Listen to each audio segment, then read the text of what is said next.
Hola amigas y amigos, qué alegría verles en esta primera edición que hacemos en una nueva plataforma, como lo es Radio Esparza TV y sus páginas en Facebook, Radio Esparza FM en 87.5 y Radio Esparza Web en radioesparza.ltn.net. Así también estaremos saliendo a través de nuestras plataformas de la página en Facebook, Marco Francisco Soto, Folclore y Cultura Viva, y nuestro canal de YouTube que lleva el mismo nombre. Llegamos hasta ustedes gracias a la fina cortesía de Rasta Tattoo Shop en el estudio de arte corporal, que está ubicado 50 metros al oeste de Copesparta RL, en el centro de nuestra ciudad. Para este servidor, Marco Francisco Soto, es de gran alegría y gran satisfacción estar estrenando pues esta nueva plataforma de transmisión, a la vez que tenemos la invitación aceptada y la presencia de nuestro buen amigo de toda la vida, Rafael Ángel Ramírez Alvarado, conocido popularmente como Lelo Ramírez. Buenas tardes, Lelo. Bueno, Marquitos, mucho gusto estar aquí contigo, iniciando tu proyecto, este buen proyecto. Ojalá que salga todo bien, y sí, con mucho gusto, y gracias por haberme elegido. La verdad es que siempre nos ha unido una buena amistad. He admirado mucho tu trabajo y admiro mucho tu trabajo, tu presentación como personaje, como folclorista, bueno, todas las partes que tenés como actor también. Muchas gracias. Y sí, para nosotros es una alegría y pues haber recibido como dicen los que hablan bonito, la aquiescencia, el querer estar en esta primera edición de su podcast Voces Esparzanas, donde tu historia también es la nuestra. Y hoy vamos a conocer la historia de vida de Lelo Ramírez, nuestro amigo Rafael Ángel Ramírez Alvarado. Lelo, ¿quiénes son? Hablemos desde el principio. ¿Quiénes son tus padres? Háblanos de cuántos hermanos, dónde naciste, dónde vivieron preliminarmente. Contanos. Bueno, mira, mi papá, Antonio Belén Ramírez, nacido en Alajuela, en Puriscal. En Puriscal. Mi papá era Puriscal.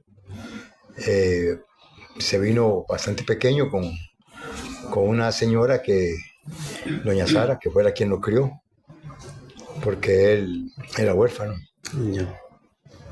Y mi mamá venía de la Guásima de Alajuela. Se vinieron a vivir a San Juan Grande. Ahí prácticamente se conocieron. Y mi papá era agricultor. Mi mamá pues ayudaba como ama de casa, como en labores de una casa de ese entonces, como campesinos. Mi papá después, ya con el tiempo, se metía al comercio también, porque le daba la espinita del comercio, y se metió aquí al mercado. Fue prácticamente desde los fundadores del mercado Esparza. Todavía, de hecho, el negocito que tenemos se llama Verdulería Belén, aunque recuerdo que el nombre que tenía la verdulería era La Confianza. La Confianza. Sí, de muchos años. Muy conocido en la zona realmente. 4 hermanos y 4 hermanas. Éramos 8 en total, 4 mujeres y 4 varones, pues. De los cuales Carlos, que fue profesor de inglés, que muy amigo tuyo también, gracias. Mi compañero del alma, Carlos. En música y en claro, todo. En música y en teatro. Y en teatro también sí. Le gustaba mucho. Sí. Le gustaba mucho a mi hermano, incluso ayudar al pueblo. Recuerdo que daba clases de inglés en todos los veranos gratis para los estudiantes de colegio, que los que le costaba en inglés, él les ayudaba gratuitamente. Sí. Hacía cursos de inglés. Luego mi hermano Gerardo, que vive en Heredia ahorita en este momento. Mi hermano Heredia. Había estado en Liberia. Fue profesional en Liberia. Sí. Eso incluso mucha gente no lo conoce. Sí, Ahí en Esparza sí. mucha gente no lo conoce porque fue Sí, muy poco joven. viene, ¿verdad? Sí, muy joven se fue de Esparza. Ujú. Muy joven se fue de Esparza. Después el otro varón es Víctor o Pipo, Famoso Pipo el y famoso sus Pipo. dichos y Y sus dichos. chistes. Y todo el mundo lo conoce por eso también. Sí, Luego ya, bueno, de los varones el menor soy yo. Luego está mi hermana Virginia, fallecida ya también, recientemente, ¿verdad? recientemente, sí. Fue enfermera por mucho tiempo. Mi hermana Cecilia vive en la Riviera, que es la mamá de Kendall, que a Kendall mucha gente lo conoce también, como Kendall Silva. Kendall Silva, sí. Y mi hermana Mercedes y mi hermana Victoria. Esos éramos el núcleo familiar. Sí, que a Victoria se le conoce como Mari, ¿verdad? Como Mari, Siempre. sí, María Victoria Mari. Sí, sí, qué bien. Ustedes vivían en la calle Mollejones, ¿verdad? En la calle Mollejones, sí. Que es entre Juan y Lama y San Juan. Ahí. Esa fue, Sí. bueno, yo nací en Esparza.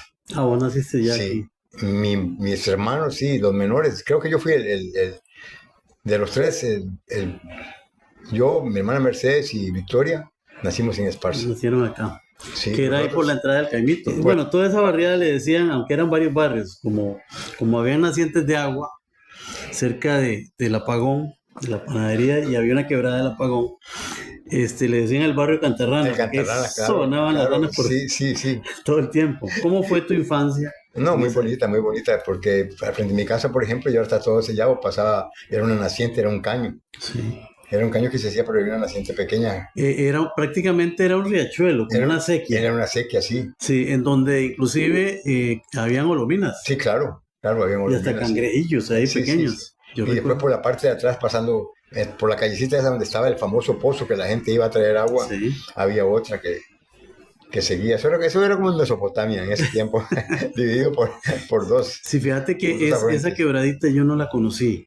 Conocí ya el pozo, que estaba el brocal pero sellado. Ahora ya uno sabe dónde quedaba, pero no hay vestigios de dónde quedaba el pozo. Sí, no, todo lo sellaron. Toda ese sector de Esparza que va de la plaza de deportes hacia el colegio, el barrio Los Mangos, había nacientes, inclusive a mí me decían que allá por los años 1920, todavía la plaza era un swampo. Ahí había mucha flor de esta heliotropo, que por eso se decía que la flor en algún momento típica de aquí o representativa del cantón de Esparza era el heliotropo, cosa que no podemos decir ahora porque la gente ya ni la conoce, ¿verdad?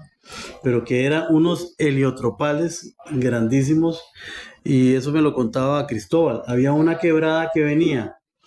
Aquí estamos nosotros a 25 metros de la panadería Picado. Picados. Aquí a la vuelta de Copesparta, a los 50 metros, donde estuvo la cervecería, ahora está un supermercado de chinos en Pino.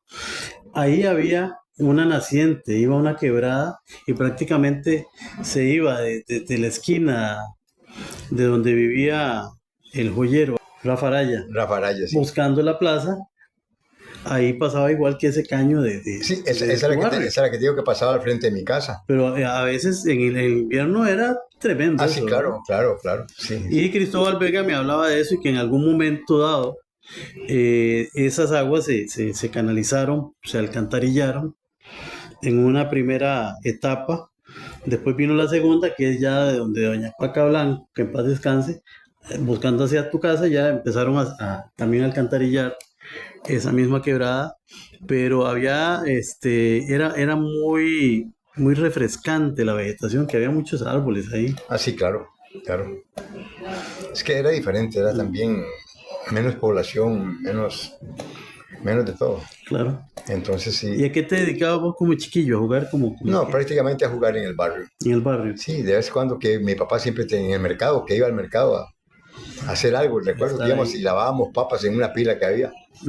Chiquitillos, porque venía la papa sucia en ese tiempo en sacos, unas saquillas de papa sucia, nosotros la lavábamos ahí. Con los pies, ahí metíamos. Mira, cuando regañaban uno con las manos. Sí, yo tengo gratos recuerdos de tu papá, bueno, de tu familia.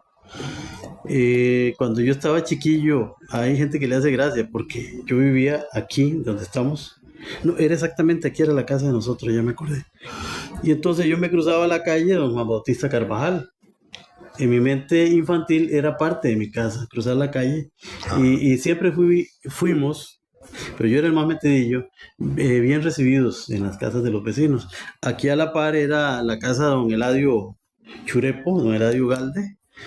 Yo llegaba por el frente, llegaba por el patio, colindábamos igual, con Hernán Carvajal, con Chila, Araya. Era un barrio muy bonito, muy unido. Lo mismo mi papá, Marco Tulio Rojas Soto, conocido como Marco Tulio Soto Monje, Tulio Soto, este, tuvo la soda durante 25 años, la soda Capri, ahí diagonal al mercado municipal de Esparza. 10 años más la tuvimos la familia después de que él murió. Y yo chiquillo tenía tengo memoria desde los 2 años y medio. Y la rutina mía era a las 2:30 de la mañana que se levantaba mi tata para ir a recoger agua. Estábamos hablando de una época en donde había una escasez tremenda. El agua llegaba a las 2 de la mañana un rato, entonces había que, se llenaba ahí en la soda se llenaba un tanque aéreo que teníamos y había que llenar 3 estañones en el patio, estar cuidando ahí. Y papá aprovechaba para, pues, hacer, cocinar la carne, preparar gelatina, etcétera, etcétera, el café. Y ya a las 5 de la mañana habían unos clientes que iban para el trabajo y papá les dejaba la puerta empujada, eran Palampo, me acuerdo de Palampo, y habían otros 2 señores más que entraban ahí a tomar café, a agarrar el bus para irse a trabajar. Entonces, en ese lapso de las 5 me iba a donde Porfirio Brenes, a la esquina de las pinturas Sherwin Williams, y vendía llantas también. Ahí me iba a conversar, le ayudaba aquel señor don Roberto Hernández, el papá de Tinín. Ahí estaba don Roberto. Y ahí conversaba yo una hora, a las 6 de la mañana ya yo me salía a la acera, o ellos me cruzaban a la otra acera y yo me iba para la zona. Y cuando iba a la tarde, la otra rutina era ir al mercado, a donde Belén Ramírez, que era mi amigo, y decía yo, mira, yo me acuerdo de tu papá, que ya cuando ya yo no quería estar más ahí, que era mucho rato, entonces me llevaba de la mano y me cruzaba a la acera. Veo esa confianza. Y yo veía a tu papá tan grande. Yo no sé si era grande, era muy alto. Tal vez de una estatura como la tuya. Sí, sí, entonces sí era alto. Pero sí, yo lo veía una inmensidad y él me sentaba encima de unos sacos de papa y a veces yo me ponía a travesear un maní, vendía maní. Ajá, ahí, cierto. sí. Y yo me ponía de mañoso, pero era un maní que no estaba tostado, ¿verdad? Entonces me sabía un poco raro, pero yo me ponía a travesear. Entonces era un ambiente muy bonito el del mercado.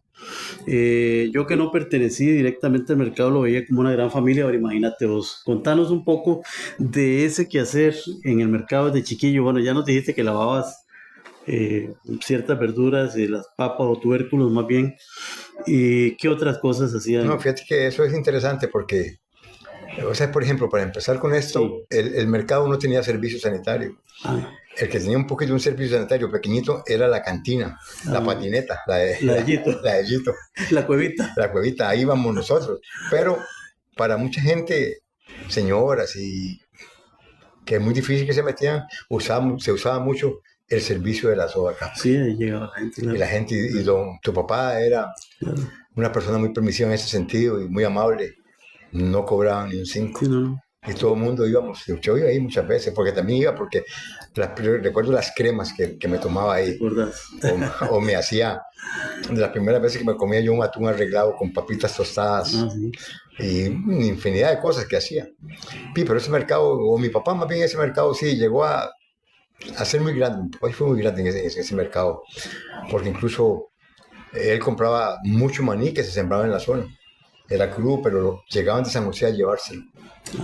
Vendía, por ejemplo, tamarindo. Yo recuerdo que en Esparza se ha aprendido mucho tamarindo y el chan. Sí. Pero mi papá compraba toneladas, o sea, cantidad de sacos.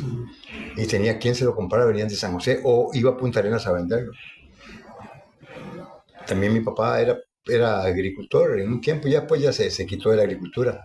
Pues cuando yo pequeño todavía las últimas veces que sembraba, por ejemplo, yuca, tiquisque, y se aliaba con algunos otros productores. En esa época que él sembraba ya tenía el mercado, sí, ya con el mercado. Entonces se surtía él mismo. Se surtía él mismo. Y posiblemente si era más, abastecía a otros. No, mi papá en ese tiempo sí, yo recuerdo que, por ejemplo, un señor de apellido Late que traía un carro grande lleno de plátanos, no sé, tal vez 100 racimos de plátanos. Mi papá los compraba todos y le vendía a los otros negocios. Sí. Le vendía muchísimo. Pero también eran tiempos diferentes, ¿verdad? Donde la competencia no existía tan fuerte como ahora. Había una fraternidad muy grande. Sí, claro. Entre los comerciantes, claro. A todo nivel. Sí, yo inclusive aquello de que, mira, fíjate que se me terminó, para decir algo, se me terminó el camote. Entonces aquel le facilitaba y ya cuando se surtía, le devolvía. Había inclusive ese nivel de confianza, no era solamente el asunto del dinero, por el dinero. Sí, claro, sí, era diferente, en verdad era muy diferente, claro, incluso la gente que llegaba era diferente. O sea, no es que ahora no sirva como negocio el mercado, porque ese mercado sí hay que darle gracias a Dios que es un buen mercado. Sí, era muy diferente tal vez el mismo modo de vivir de la gente, en los tiempos. Sí. Los tiempos de la competencia. Y la parte económica yo creo que también era un poco más difícil, en ese sentido era un poco más difícil antes. Aunque, por ejemplo, yo recuerdo bien que en el campo se producía todo, la gente casi no te llegaba a comprar yuca, ni tiquisque, ni plátano, ni un montón de cosas, porque lo producían. Sí, se quedaba más que nada el comercio para la gente de la ciudad, del pueblo, digamos. Del pueblo, y se daba que la gente salía ya los viernes y los sábados a comprar. Decían el diario, yo recuerdo que yo chiquitillo la primera vez que escuché el diario solo asociaba con un periódico. Sí. Y no entendía por qué decían el diario. Sí. Nunca se me olvida eso, la primera vez que lo escuché y ya me explicó don Chico Sandí, en San Juan Grande de Esparza, siendo yo pequeñillo. Sí, don Chico. Me lo explicó. Mi papá los crió a ellos también. Mi papá, don Lalo Sandí, don Chico Sandí, los crió mucho. Y ellos lo respetaban como un papá. Sí, claro. Sí, yo me acuerdo de esa cercanía. Yo no sé, tengo entendido como que de los Arguedas tenían algún parentesco. Sí, claro. ¿Verdad que sí? Claro, con mi mamá. Era con tu mamá. Con mi mamá, sí, claro. Era con mi mamá. Mi mamá, por ejemplo, era tía de la esposa de don Chico Sandí. Chico. Sí. Y estaba la otra hermana de la señora don Chico, que era la esposa del finado Carlos portugués. Sí. De esa, y con el que le llamaban Corneta. Y Corneta. Germán era, ¿cómo era que llamaba? Germán es tío mío, Dago. Dago, sí. Y Germán era el barbero. Germán el barbero todavía existe. Todavía vive en Cañas. En Cañas, tiene 90 y el resto de años. Imagínate. Está bastante macizo todavía, gracias a Dios. Bueno, vamos a ir y venir siempre al mercado. Pero vamos a irnos a otro temita, después regresamos al mercado porque la vida tuya es el mercado. Sí, prácticamente es el mercado. Sí. ¿Dónde estudiaste? ¿En la escuela Arturo Torres? En la escuela Arturo Torres. Fui al kinder primero. Caray, sí. Que era el kinder. Sí. Que era doña María Esther Badilla. Sí. Fue mi maestra. Sí. Y luego doña Iris. Es que no recuerdo bien el apellido doña Iris, pero en la casa esquinera donde era Macarrón, que llamaba uno. Don Emiliano Varela, se llamaba Macarrón. Don Emiliano Varela, sí. Casi nadie sabía. Yo sí me acuerdo el nombre de don Emiliano, sí, el apellido no me acordaba, pero sí. Don Emiliano sí. Sí, ves, entonces ya ahí después tuve un paso de tiempo con pasó y se fueron ellas y fue doña Dina. Doña Dina Pérez. Doña Dina Pérez fue mi maestra, sí, que ahí terminé yo el sexto grado con doña Dina. Luego pasé al colegio. Estuve 2 años ahí en el colegio, perdí el primer año de colegio, lo perdí, era muy vago. ¿De veras? Sí. ¿Qué te gustaba? O sea, no iba al colegio. No iba al colegio, la verdad. No. ¿Te iba para otro lado? Me iba para otro lado, sí, no asistía. Me iba a trabajar, me venía a trabajar. Bueno, ya. No era que te ibas a las pozas. No, también, más que todas las pozas. Lo que pasa es que trabajar era como, de 7 veces que me iba, 6 era, una vez era al mercado y 6 era para las pozas. Hablemos de eso, ya que hablamos de las pozas. ¿Cómo era esa época ¿Te ibas con algunos amigos? ¿Planeaban irse o simplemente era costumbre llegar y ya había gente ahí? No, siempre íbamos a algunos amigos, del barrio, sobre todo, por ejemplo, José Manuel Rojas Cota. Que vivían al frente. Al puro frente de mi casa, que fue como hermano mío. Ajá. y siempre nos quedamos juntos. Sí, sí. Y Hugo Monge, por ejemplo. Hugo Monge, de ahí del barrio. En la escuela llegábamos y nos planeábamos. Usted que también íbamos a las pozas, íbamos mañana, nos íbamos a pescar. En ese tiempo habían camarones en esos ríos. Y había buena pesca de, sí, claro. Y sacábamos pececillos, sacábamos camarones, muchos camarones grandes, sacábamos nosotros, íbamos y los pescábamos. Y te acordás de las burritas, que eran las burritas, más pequeñitas. Sí, eran más pequeñitas, sí. Esa daba menos miedo agarrarla porque no tenían tenazas. Sí. Pero sí, era una época bonita de irnos, de ir a jugar. Prácticamente llegar al parque a jugar, que jugábamos, quedó en el parque, recuerdo, en el mismo mercado. Mira, vos nunca jugaste Rafael Ángel. Aquello ¿te acordás los postes que eran metálicos? Eran unos postes que era como una banda metálica que iba así, en espiral, con remaches, y arriba había una salida así ¿cómo se le puede decir? Una platina y un bombillillo que si acaso alumbraba, era como de 25 watts, alumbraba el entorno, ahí ese pedacito nada más, allá había otro, etcétera. Y vos nunca jugaste aquello de que hacíamos una fila de carajillos agarrados de la mano, ¿verdad? Y entonces el primero se ponía de rodillas, ponía una rodilla al suelo y donde tocaba el poste, la corriente iba, pero estos no sentían, sino el último era el que sentía el bombazo de corriente y pegaba un grito y caía por allá. ¿Nunca jugaste eso? Bueno, sí, exactamente, es así como jugar, pero sí, habíamos que embarcábamos a otro, agarrábamos el poste, era como embarcar a otro. Sí. Era ese tiempo de hacer. Nosotros hacíamos filas, de hacer la matada, sí, claro. Ahí lo que pasa es que, como te digo, me crié como muy libre, Marquitos, sí. de salir del mercado, y mis hermanos, y entonces no había eso, como que siempre estaba en la calle, la verdad. La verdad que siempre estaba en la calle. Y yo recuerdo que yo pequeñillo iba y había un hermano de los Torrejas que era repartía a la nación, ya murió. Uno de los Torrejas. El mayor. Yo tiraba el periodiquillo porque andaba en la barra él. Ah, bueno, ya vos le ayudabas ahí. Yo le ayudaba, claro. Pero sí, vos lo agarrabas como un juego. Como un juego, sí, claro. Y de paso le ayudabas. De paso le ayudaba a él, claro. No, como digo, todo se crió ahí en el mercado, de que llegaba al mercado, que iba a las cantinas de los quesos, por ejemplo. Sí. Los Ramírez, que tenían también apellido Ramírez. Sí, que eran a comerme una boca. Miguel y Ángel era. Miguel y Ángel, sí, a comerme una boca. Ramírez, segura.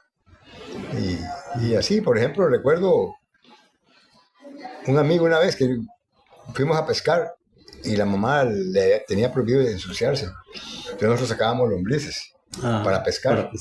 ¿Verdad? Entonces nosotros sacábamos lombrices para pescar y dice, yo no puedo ir porque era domingo en la mañana y tengo que llegar limpio a la casa. Y bueno, pero vámonos, entonces nos fuimos y siempre se fue con nosotros. Entonces nosotros sacamos la lombriz, eso es todo pegajosa. Sí. La parte uno pone la ropa y se le quita. Y ya para ensuciarse, la mordía con la boca, mordía los pedazos. No sea bárbaro. Imagínate, son cosas que le quedan a uno. Pero en la edad que teníamos nosotros lo veíamos bien. Sí, estaba bien inteligente, era inteligente. Sí, claro, era una opción. Era la única opción que tenía. Qué bien, ¿verdad? Sí, no, y como te digo, Marcos, todo giró ahí alrededor del mercado, ya hasta que me hice muchachillo. Sí. Ya que me gustó mucho la música, la guitarra y todas esas cosas. Sí, bueno, vamos Esa fue otra época también. Exactamente, vamos a mencionar, hacer un pequeño corte aquí, para mencionar que estamos llegando a ustedes gracias a Rasta Tattoo Shop en Estudio Arte Corporal, ubicado 50 metros al oeste de Copesparta, en el puro centro de nuestra ciudad. Y vamos entonces a esa época tuya de juventud, donde ya te empezó a gustar la música. ¿Por dónde vino el gusanillo de la música? ¿Tu papá tocaba guitarra, verdad? ¿Cantaba también? Sí, cantaba. De ahí viene el asunto. De ahí viene el asunto. Sí. Carlos también, ¿usted sabe? Sí, claro, Carlos, sí, cómo no. Pero entonces la beta musical viene de tu papá. Sí, mi papá tocaba guitarra y tocaba acordeón, por ejemplo. Ah, acordeón también. Sí, claro. Entonces, ¿vos viéndolo a él te inspiraste o te inspiraste en otras personas? Sí, uno sí, Marco, pero es que ese ya uno lo trae, usted lo sabe. Sí, claro. Es algo que no le gusta. Sí. Más bien, yo nunca me dediqué mucho a eso porque desde muy joven mi papá murió cuando yo iba a cumplir los 18 años. Y ya me quedé más en el negocio y mi hermano Carlos pues se hizo cargo del negocio y yo le ayudaba. Y Carlos me ayudó a comprar una moto nueva. Entonces yo cogí la edad de despertar de andar para arriba y para abajo y ¿Y en bailes tal vez?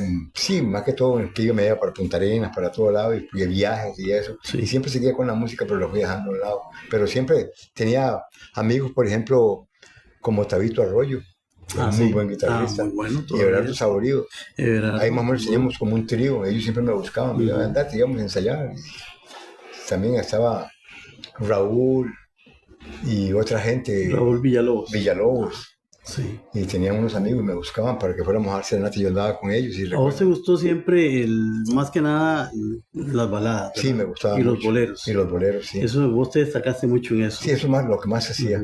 Y yo tocaba guitarra, pero ellos me decían, no, no, vení nos ayudas ahí a gritar, nada más. Y ya, también a veces tenía otros amigos que me buscaban, pero decían que tal vez que como que yo me creía mucho. Pero no era eso, es que prefería la moto. Claro. Bueno, me decías el asunto de la motocicleta, entonces ya vos salías de la ciudad Ah, sí, buscando otros lares. buscar los ¿A lares. dónde ibas vos? Mira, para el puerto, a Punta Arenas, Sí. que el Roble. Recuerdo la primera vez que el Roble, la primera etapa del Roble estaba hecha apenas. Sí. A Miramar. Iba haciendo amistades por todos lados también y todo. Mira, yo tuve la oportunidad, le cuento a nuestra audiencia, de su podcast Voces Esparzanas, donde tu historia también es la nuestra. Hoy con Rafael Ángel Ramírez Alvarado, famoso Lelo Ramírez. Tuve la dicha, te voy a decir más o menos, fue como en el 85, por ahí más o menos, 83, 85, que se nos ocurrió ensayar algunas cosas. Estaba Lelo aquí presente, Horacio, Ajá. Horacio que era Argüello, era. No me acuerdo el apellido, no me acuerdo. Bueno, Horacio, que en ese entonces. Del lado de Grecia. Sí, de Sarchí. De Sarchí, de Sarchí. Sí. Él era inspector de salud en esa época. Sí. Recuerdo que usaba un cabello ahí largo y del hombre de ojillos así como claros y aquí rompió corazones, ¿no? Sí, ya no me acuerdo, Horacio. Famoso Horacio, por ahí hace que como 2 años nos volvimos a encontrar ahí en Facebook y de vez en cuando nos escribimos y yo le recuerdo cosillas, ¿verdad? Especialmente eso de que él rompía corazones. No digas eso, me maltrataste. No es que ya yo estoy viejo. De ahí sí, pues la historia no se puede borrar, ¿verdad? No se puede quitar. Después estaba aquella muchacha que vino, Leslie Hop, ¿te acordás? Que le decíamos, bueno, por el apellido de Esperanza, que era violinista. Era violinista, sí, y claro. Entonces ensayábamos entre nosotros y en algún momento con Gilberto Chito Carvajal hicimos algo ahí bonito, algunas piezas. Fuimos a dar algunas serenatas, fue un tiempo muy bonito. Sí, yo con Esperanza sí fui, yo recuerdo que con Horacio y con Esperanza formamos un grupito más o menos. Sí. Sí, porque yo una vez estaba dando una serenata y con Tabillo y ellos, pero Tavo no podía ir, entonces yo creo que me presentaron a Esperanza, cantaba muy bonito también, ella casi no cantaba. Pero yo no la escuché cantar, pero con el violín era no, increíble. cantaba muy lindo. Sí. Tenía una manera para hacer segundas voces que... Sí, claro, me acuerdo bien de ella. Sí, claro. Es más, Marquito, no se acuerda, pero una vez ustedes me buscaron a mí para una serenata, yo la di con vos, y con mi hermano Carlos y con alguien más que no me acuerdo, que en una de las partes que fuimos fue donde doña Dora, la mamá de Tobías. Donde mi tía Dora. Donde mi tía Dora, fuimos de una serenata ahí. Yo recuerdo, y fuimos a otro lado también. Y es que Carlos todas las semanas había que ir a dar serenata. Sí, pero Marquito... Y a uno le servía, porque era un relax, ¿verdad? Era cambiar la rutina. Pero en ese tiempo era diferente porque usted pasaba por una esquina y se encontraba un grupo de serenateros. Sí. Iba por otro lado y se encontraba un grupo de serenateros. Sí, y ahora ya no. O sea, la gente llegaba y había esa pasión. Y con respeto también se llegaba. ¿Cómo no? Después se fue perdiendo. Ya más bien te ibas a una serenata y si podía alguien te cogía la casa pedrada, así podía. Sí. Bueno, era una cosa tremenda. Sí, claro. Pero Marco, por ejemplo, en ese tiempo, yo recuerdo, me vi yo con Tabito Arroyo y con Everardo Saborido también. Teníamos un grupo. para los días de la madre siempre había serenata. O también después ya ellos se fueron estudiando y todo. Hugo Latá, que no recuerdo el apellido, Hugo Pérez. Hugo Pérez. Sí. Hugo y un señor Solís. Don Alcides Solís, Don que en paz Alcides Solís descanse. me buscaban a mí también. Y yo recuerdo en unos días de la madre dar tal vez 7 serenatas, que no alcanzaba el tiempo porque había que darlas a cierto tiempo, era lo difícil. Sí, era como, digamos, muy temprano, 11 de la noche. Sí, lo usual era después de la medianoche, entonces había que correr para estar en lugares equidistantes. Sí, para poder llegar, claro. Sí. Y no todo el mundo tenía carro. Digamos, la ventaja de nosotros con tu hermano Carlos era que él tenía su pick-up, ¿te acordás? El Nissan era, ¿verdad? Sí, el Nissan, sí. Sí, entonces nosotros, recuerdo un récord de 15 serenatas. Amanecer allá en el Alto de los Barrantes, en Macacona, que ya nos había apalabreado un cura que tenía familia ahí, los papás. Ellos vivían en la abuela, pero pasaban, tenían una casa donde llegar a fines de semana o a veranear. Y entonces él se puso de acuerdo para que la mamá no se fuera para la abuela. El padre Rafael Barrante, ya falleció, era muy buena gente. Y le dije yo, ay, padrecito, el problema es que tenemos cualquier cantidad de serenatas y no sabemos a qué hora vamos a llegar. Hagamos una cosa, lleguen a desayunar a la casa. Entonces, mira, clareando antitos de las 6 estábamos dando la última serenata y pasando a un desayuno, pero a cuerpo de rey, ¿verdad? Sí, claro. Y hay muchas experiencias bonitas. Contanos alguna anécdota de algún chile que les haya pasado a ustedes, de una serenata. Bueno, uno, pues casi nunca, la verdad, siempre lo fue bien. En Miramar, para un cumpleaños, era para un cumpleaños de una muchacha, el novio nos llevó. De aquí, él venía aquí,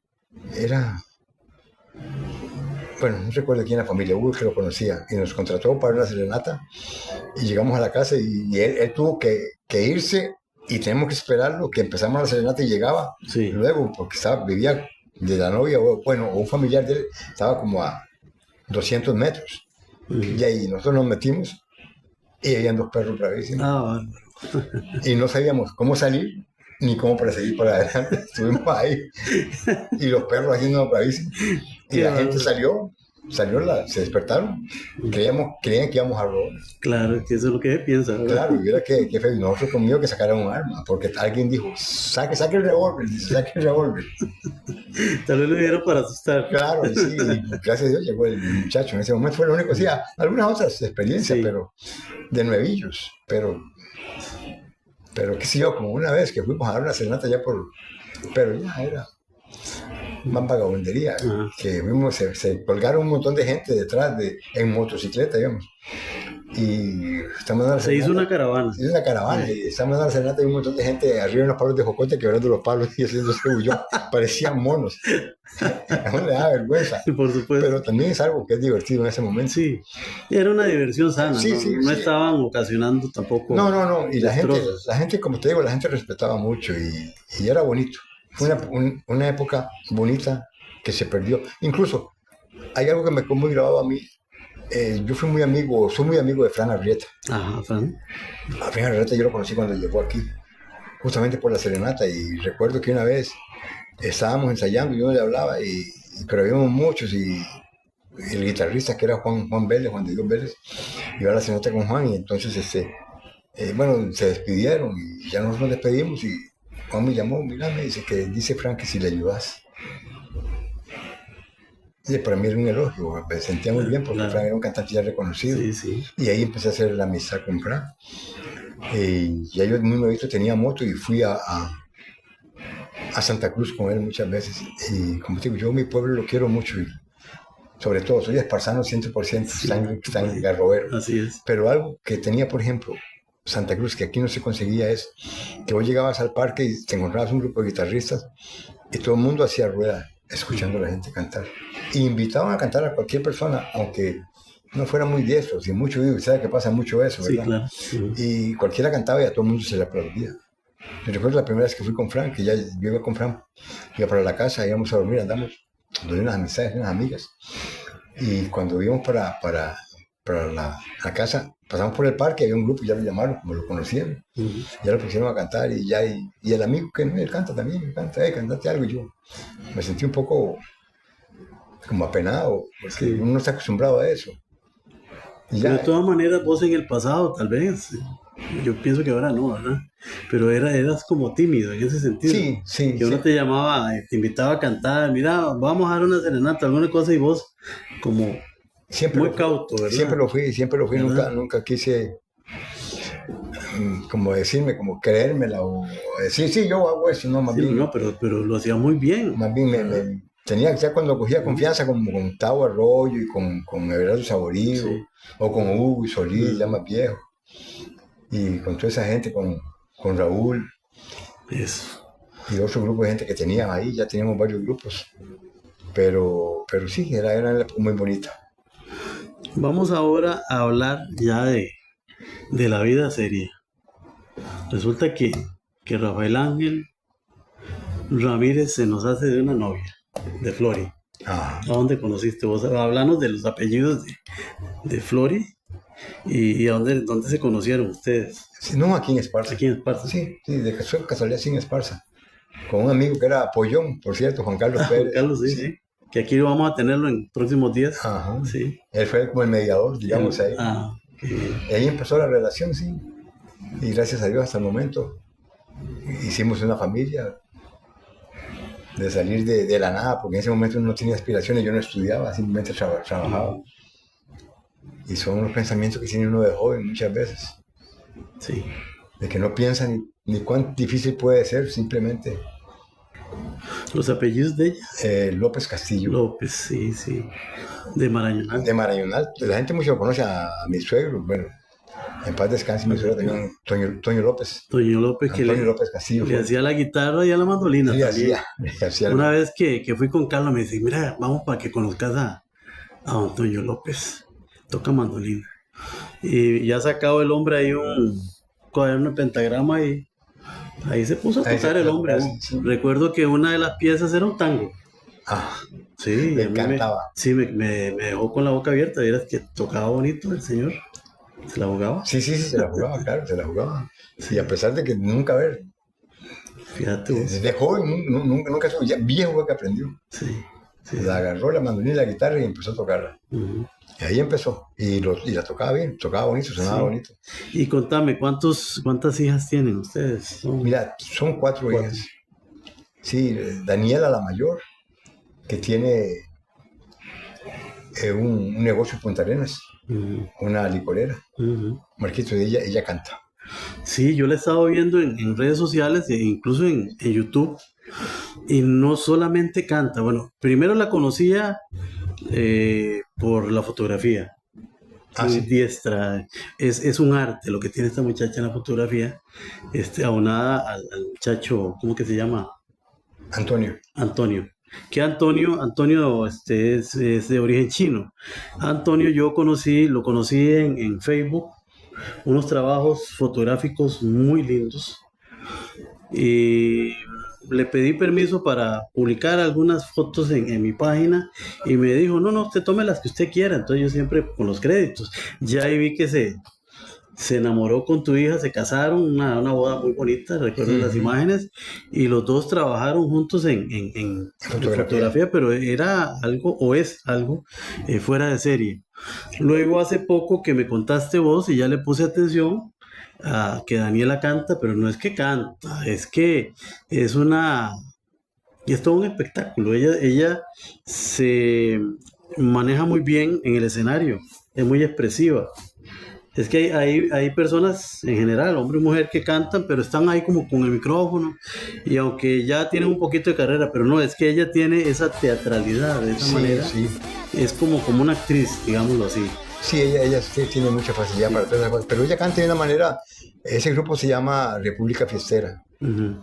Ese muchacho, es que se me olvida el nombre del muchacho. El hijo de Monirrico. El hijo de Monirrico, es excelente, tiene un estudio musical y el grupo lo tiene solo para ciertas presentaciones y así como en grande. Además, hace poco ganaron el tipo de Grammys que se dan aquí, de la música en Costa Rica, sí, hace poquito pasó. Y Daniela, una grabación de Daniela fue la ganadora en la parte de canción. Y eso lo pueden encontrar en YouTube. En YouTube, sí, en República Fiestera. República Fiestera. Ella ya tiene varias grabaciones ya de ellas. En esa se llama ¿Por qué tenías que mentir? Fue la canción que ganó. Han ido a la televisión porque ahí estuve viendo unos clips en aquel programa donde sale el hijo de Nelson Hoffman. Ajá, en ese han ido, sí. En ese, sí. No, ha ido a varios, los han llamado varias emisoras los han llamado. Es un grupo, el muchacho este es el hijo de este muy rico, es muy buen compositor. Es ese como el que dice, tiene un oído.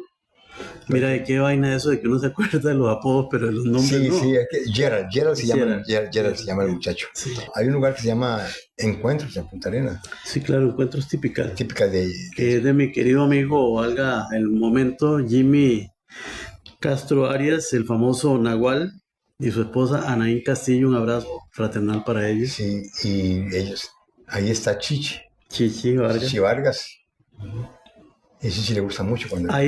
De ahí exactamente, grabado ahí fue que vi también un video donde está Chichi con un güiro de esos metálicos. Ajá. Y ella está cantando, te están acompañando en ese Es que Chichi la pone a cantar. Chichi que no tiene que cantar y Chichi le dice, no, quiero que me cantes, quiero que me... Porque Daniela tiene una ventaja, registra muy alto.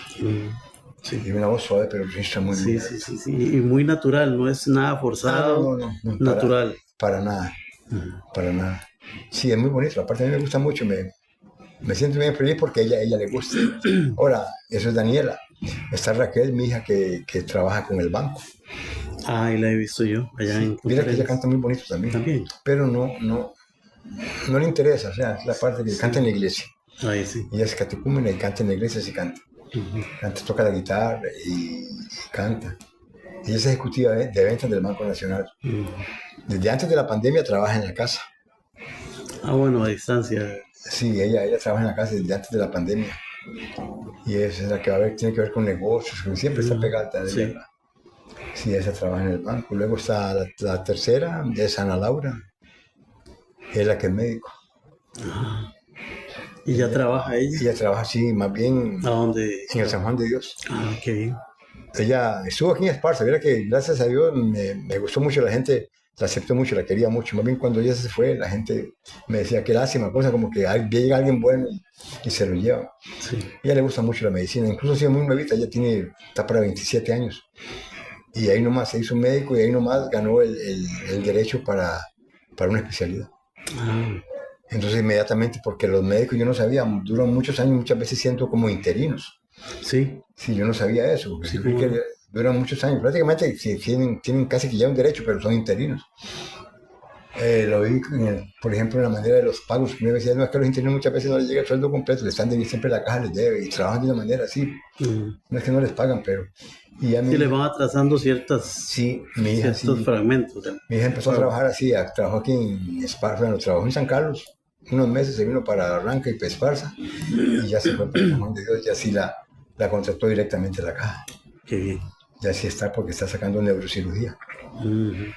Y la menor, que es la que me está ayudando a mí en el negocio ahora. ¿Cómo se llama ella? Ella se llama Susana. Susana. Sí, esa tiene un bachillerato en economía también. Y yo le digo que siga estudiando, que para ver si no sigue en eso, si quiere seguir, ella está ahí.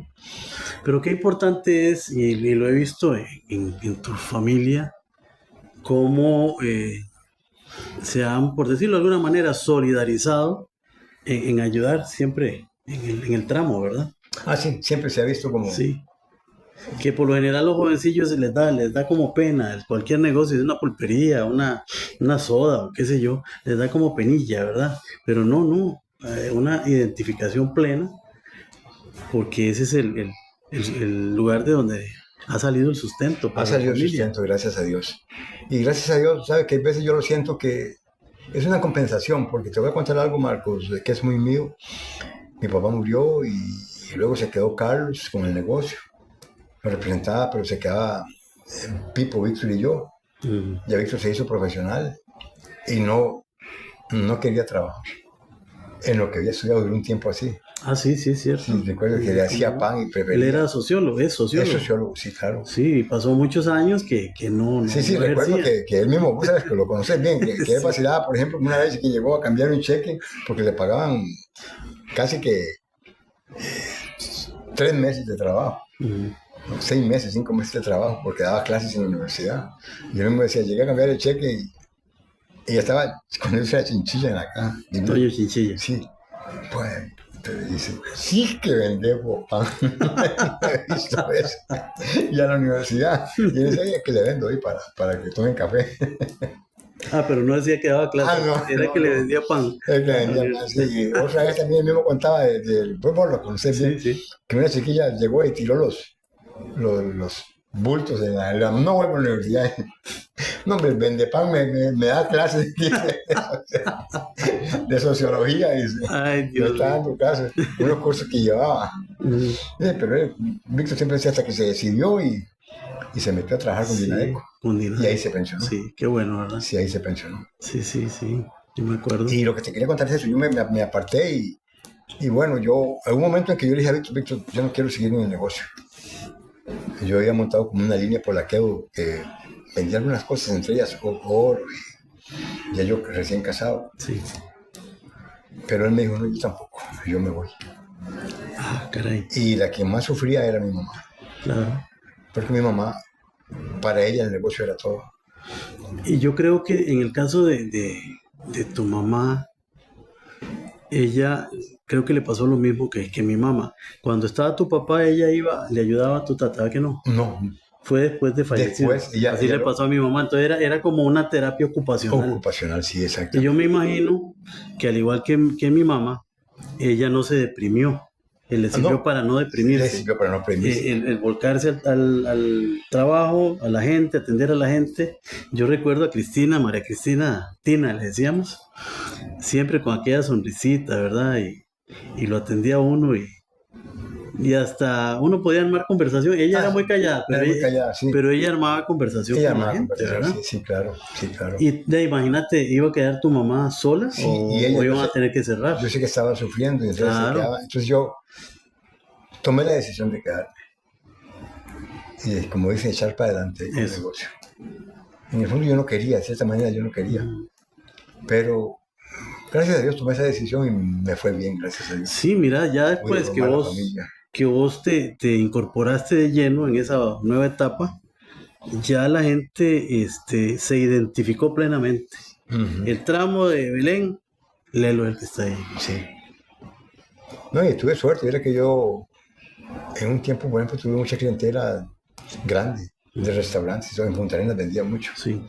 Como que yo me vendía aquí, por ejemplo, al restaurante Las Yuntas, Y vos distribuías, al patio tenés porteño. tu pick-up y distribuías Y en ese tiempo, más bien a veces tenía que la usar el verdura. picapcito y otro carrito que tenía Otro para más. poder, porque era muy fuerte, pero fue muy, muy fuerte por la presión que llevaba de dar servicio donde hay tanta competencia, Claro. y donde que te quería meter la competencia, pero gracias a Dios pude salir adelante.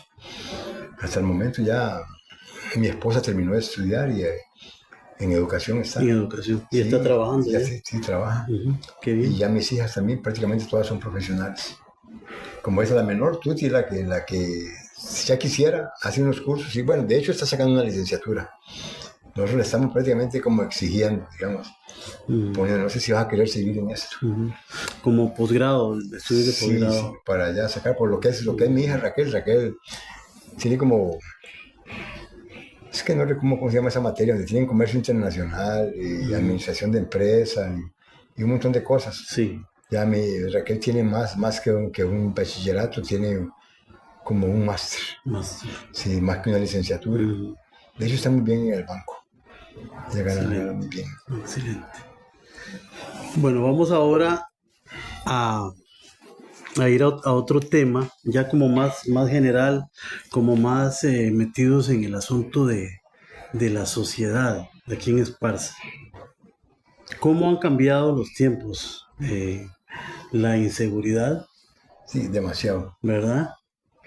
Inclusive, no sé cómo decirlo, como el grado de estrés que lleva alguna gente que por nada se enojan, dependiendo de ciertos lugares donde hay problemas de personas pues precarios o qué sé yo, que por un enojo pues sacan unos machetes o vuelan bala, el asunto del narcotráfico, el asunto del sicariato, cosas que casi nadie toca, pero que estamos viviendo lamentablemente hoy por hoy en Esparza, que ya no es aquella Esparta de nuestro tiempo, en donde uno cruzaba el parque a las 3 de la mañana. Es más, hasta alguien se podía quedar a dormir ahí en un pollo, ¿verdad? Uno de los asientos, y no pasaba nada. Ahora si se queda ahí, cuando amanece es allá con San Pedro, ¿verdad? No, definitivamente. Hablemos un poco de eso, porque vos sos una persona muy reflexiva. Siempre he notado eso, que te gusta como tratar de... No es solo la crítica, sino como tratar de motivar hacia un cambio positivo. Marquito, yo creo que, por ejemplo, los gobiernos locales, las personas que muchas veces forman grupos para ayudar a la iglesia, es excelente, para otras cosas, otras causas. Pero yo creo que se está haciendo falta ya de que se haya grupos que se formen de cómo tratar de ayudar más a la juventud, de dar cimientos más fuertes de respeto que se ha perdido, por ejemplo. Es que eso va de la mano. Ahora, por ejemplo, un profesor no puede regañar mucho a un alumno porque lo pueden despedir, lo pueden meter hasta la cárcel. Es cierto. Antes no. Es cierto que muchas veces también se irrespetaba, pero antes los papás, por ejemplo, lo criaban a uno. Mi papá con solo verlo a los ojos ya yo sabía que quería. Yo sabía que no. Casi por telepatía. Por telepatía, claro. Pero se daba el respeto con las personas mayores también. Yo recuerdo que yo tenía mucho respeto. En Esparta se daba mucho ya cuando yo empezaba a crecer, de que se molestaban mucho las personas mayores. Prácticamente disidentes de calle, pero se les molestaban. Sí. En ese tiempo, yo recuerdo que por mi papá, por la manera de mi papá, yo nunca aprendí eso, aunque no dejaba de reírme muchas veces de ver al señor Bravo. Sí, pero tal vez cuando estabas en grupo. Cuando estaba en grupo. A solas, ¿no? No, pero incluso aunque estuviera en grupo, yo no le alzaba la voz a mi señor. No le decía más. Sí, veías la escena del momento. Veía la escena, pero no participabas. ¿Sí? No participaba. Entonces en eso, por ejemplo, ves ahí de todo. Si vas a Esparta al mercado todos los días, está prácticamente un montón de gente en desidencia ahí, pedreros, y gente que no trabaja, gente que todo lo quiere gratis. Es que tocaste un punto álgido, sí. Yo no sé si existirá, me imagino que el grupo que está ayudando a los indigentes, deben tener como ya una estadística de cuántas serán las personas en condición de calle, sí. Creo que le dicen. Pero hay una situación que hace falta. Está bien ayudar, pero debería, parece, como que haya una contraprestación de un dame y yo te doy, como un devolver ese favor. Eso justo es lo que te decía, de obligarlos no a un trabajo forzado, pero a hacer algo. Sí, como para decirte algo, como, bueno, una cuadrilla de tantos vamos a ir a la escuela tal a limpiar, a barrer el patio, que es algo que es suave. Sí, que es suave, sí, hacer algo que sea beneficioso para el pueblo. Sí, y que ellos se sientan también, que están sirviendo a la sociedad. Exactamente, es lo que te digo, que se ha perdido mucho esa cosa. Pero dar y darte, yo entiendo que a estas personas les dan comida, les dan ropa. Bueno, creo que solamente no les dan todavía, pues no hay un lugar a donde puedan pernoctar, ¿verdad? Sí, claro. Pero no hay un devolver el favor. Sí, exactamente, porque hay que entender, es una enfermedad. Sí, es una enfermedad y no se le está juzgando. No, para nada. Pero sí, como se le ayuda, se le puede pedir ayuda. ¿Cómo no? Y felicitamos a las personas pues que tienen esa vocación de servicio, porque no es cualquiera. No es cualquiera, sí, el que se dedica a eso. Y son personas enfermas, como te digo, en realidad lo necesitan. Porque no es bonito. Fíjate que pasa usted y los ve durmiendo en una acera. Y fíjate que ni un perro busca hasta un cartón para echarse. Sí. Y está más acondicionado un animal para dormir en una acera, en un lugar así, que un ser humano.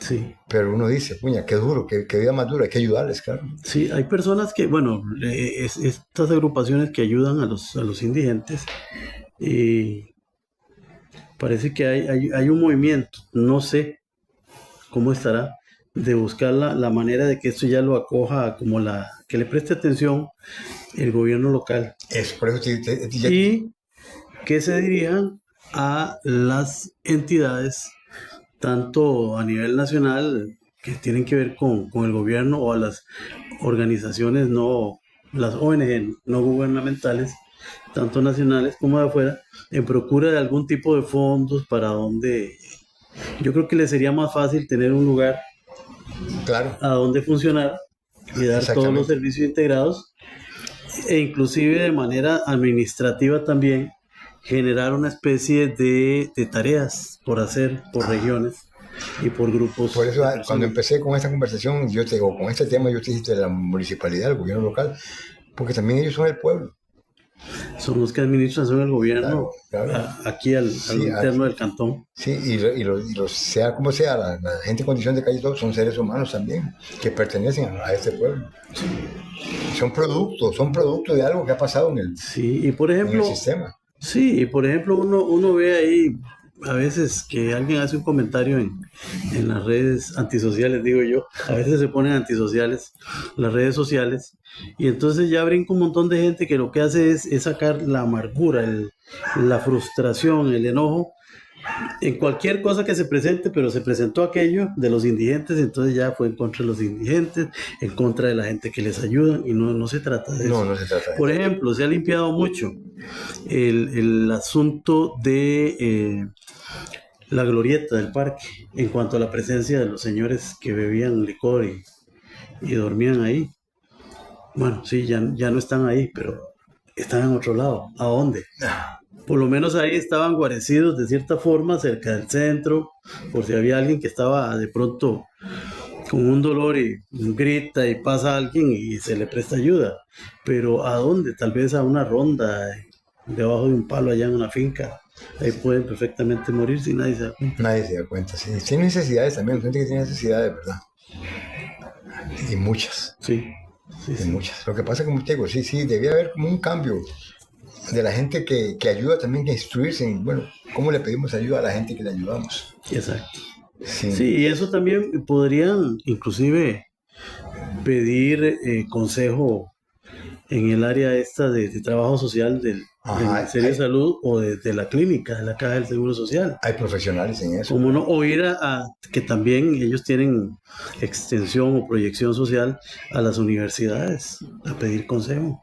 Entonces, puede hacer que dentro de la carrera digo, una tontería, de psicología, no sé si es la que corresponda, que manden a unos alumnos a hacer un trabajo comunal, TCU que llama, trabajo comunal universitario, en esa rama, y sirve como para qué, bueno, en primera instancia, para generar una estadística, un diagnóstico del estado de la sociedad en ese punto. Claro. Y, y después, pues se puede generar también un plan de contingencia, porque eso hay que entrarle de lleno y casi que con las primeras posibilidades o soluciones posibles, rápido. Y ya vendrán después otras que van más abocadas a, una, a un plan al cual se le da seguimiento por fases, y ya es Sí, diferente el asunto, ¿verdad? Pero aquí lo importante es que hay un grupo de señoras y señores que se han abocado a la labor de ayudar a estas personas. Bueno, vamos ya en la parte final. ¿Qué se te queda ahí que quieras compartir con nuestra audiencia?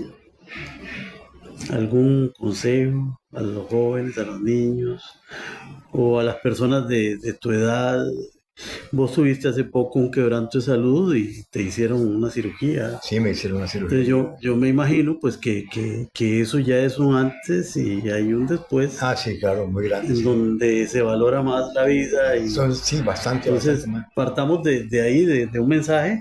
No, y decirle, ahora que me decís eso, sí, a mucha gente, porque fíjate que yo siempre fui asintomático.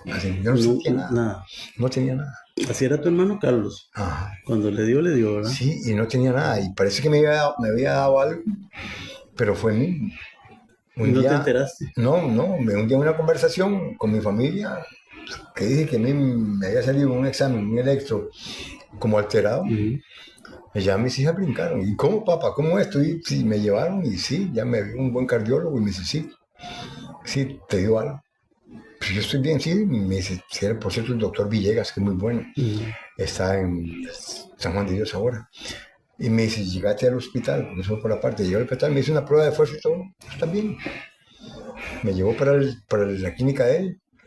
Aparte me hizo un eco, que es lo más grande, se hace un examen. Ahí me enseñó mi corazón, todo está bien, me dice, todo eso azul, es sangre. Está bien, un pedacito chiquitito ahí, como una marca, es que no tiene nada que ver, me dice, es donde te dio el percance. Pero doctor, ¿cómo estoy? No, está muy bien. Nomás que te voy a dar unas pastillitas, la aspirinita y unas cosas para, ya que te digo algo, mientras ahí seguimos controlando y perfecto. Y pasó como un año, 2 años y parece que la aspirina me causó una hemorragia. Una úlcera, Una se me ulceración. abrió, gracias a Dios, como ya mis hijas estaban, llamamos a un amigo ya en el Calderón y me fui. Y me hizo la gastroscopía, me hizo la gastroscopía, todo estaba bien. Pero parece que después de eso se me bajó la fracción de inyección. Estaba el corazón, pero yo no sentía nada. Yo me sentía bien, me estaba cuidando sin hacer muchas cosas porque ya me cuidaban para seguir con los exámenes. Y ya cuando me metieron a los últimos exámenes se dio cuenta que estaban todas las arterias obstruidas. Santísimo. Me dijeron, no sé cómo. Bueno, sí sé, a veces pasa como eso. Usted es una persona como muy fuerte.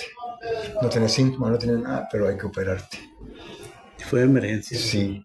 No, tal vez no emergencia, pero ya me lograron meter al San Juan de Dios y ahí me hicieron todo y me dicen, no te podemos hacer cateterismo porque si te hacemos cateterismo te tenemos que tener mucho material en las venas. Sí. Y entonces, más bien, no te parece, pero vas a quedar más, que le pasa a mucha gente que hacen cateterismo, que no queda con más. Sí, no, y algunos se quedan, o sea, Sí.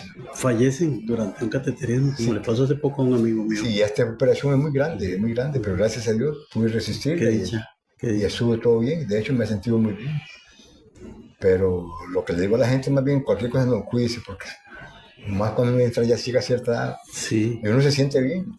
Sí, estar como autoobservándose. Sí, exactamente, por lo menos tal vez sin tanto nervio, pero Sí. sí cuidarse, ¿verdad?